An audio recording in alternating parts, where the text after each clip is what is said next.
अधिगम निर्योग्यता वाले बालक, ऐसे बालक जिनके चारों कौशल यानी कि LSRW में शारीरिक व मानसिक कारण बाधा बने अधिगम निर्योग्य बालक कहलाते हैं।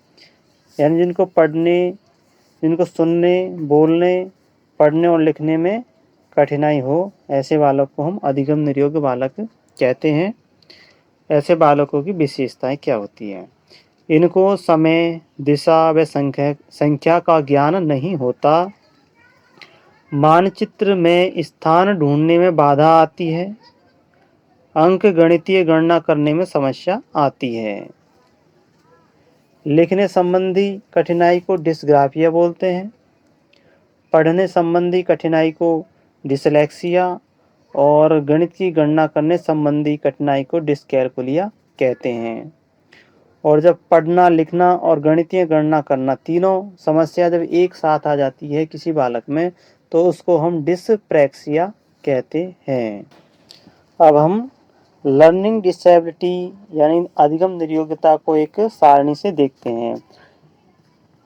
निर्योग्यता को अक्षमता, विकार, विचलन या कठिनाई भी कहते हैं।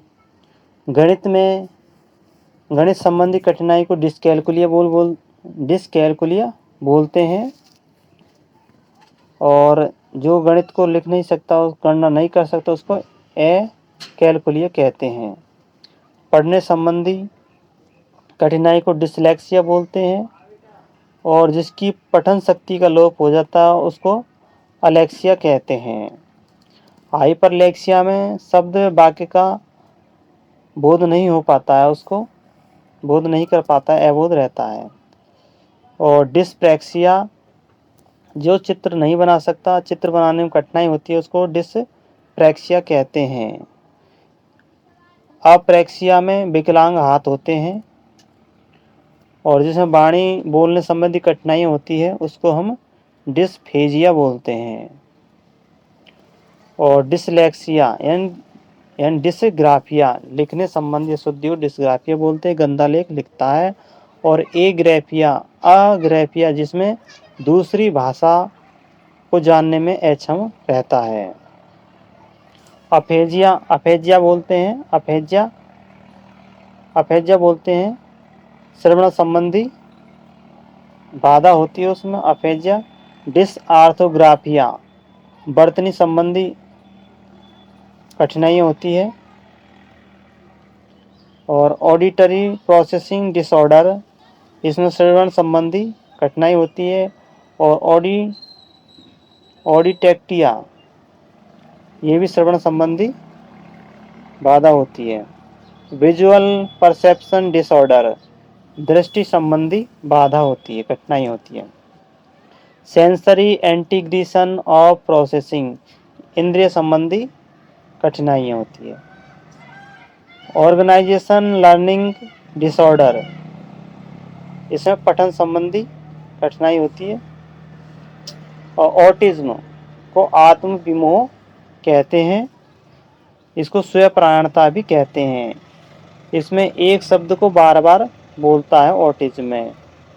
डिस्थीमिया में अवसाद कहते हैं या भावात्मक रूप से कठिनाइयाँ होती है। डिसमेमोग्राफिया, इसमें स्मृति संबंधी कठिनाइयाँ होती हैं। मोनोप्लेसिया, हेमीप्लेसिया या क्वाड्रिप्लेसिया, हाथ पैर संबंधी कठिनाइयाँ होती हैं। एक्यूटेशन, जिसका अंग कटा हो उसको एक्यूटेशन कहते हैं। एपिलेप्सी, मिर्गी के दौरे को एपिलेप्सी बोलते हैं। ग्लूकोमा, जिसका रेटिना नष्ट हो जाता है उसको ग्लूकोमा कहते हैं, दृष्टि संबंधी कठिनाई होती है। लोकोमोटर, पैरों से चलने में कठिनाई होती है, उसको लोकोमोटर कहते हैं। डिमेंशिया यानी चिंतन, स्मृति, निर्णय लेने में कमजोर होता है, जिसका चिंतन कमजोर होता है, स्मृति कमजोर हो, निर्णय लेने में कमजोर हो, उसको डिमेंशिया बोलते हैं। हाइपोटोनिया यानी फ्लॉपी बेबी सिंड्रोम भी कहते हैं इसको, बच्चे ढीले ढाले रहते हैं हाइपोटोनिया में, यानी मस्तिष्क के संकेत पेशी तक नहीं पहुंच पाते हैं। यहाँ हम देखते हैं कि पढ़ना, लिखना, बोलना और गणना करना, इसको हम सिया, फिया, जिया और लिया से बोल सकते हैं। यानी पढ़ने को बोलते हैं, उसमें आ जाएगा,